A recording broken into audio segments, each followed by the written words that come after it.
replace. Deep partial thickness affects the dermis. That causes fluid leakage, which collects in the dermal papillae, and that's what causes blisters. There's actually a separation between your dermis and epidermis because of the fluid. Full thickness just completely wipes out an area of skin. Also destroys the accessory structures. Those generally won't grow back. This is the slowest to heal because there are no live cells left in the area. They have to work from the sides.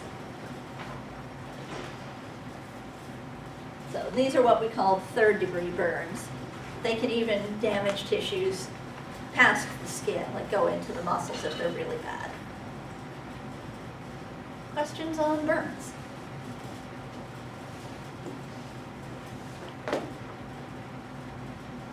Last thing is on the skin and aging.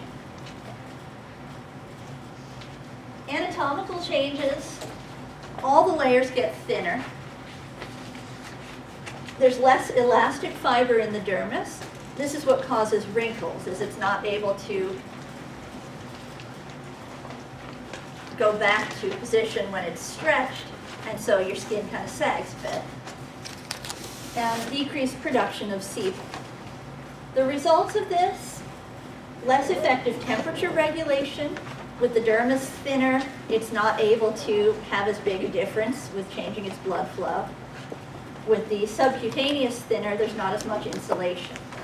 So often, it's very common for older people to be cold all the time, but they're also at greater risk of overheating because of not being able to release as much heat from the dermis. And the skin is drier because of that decrease in sebum. All right, we've already done the related lab.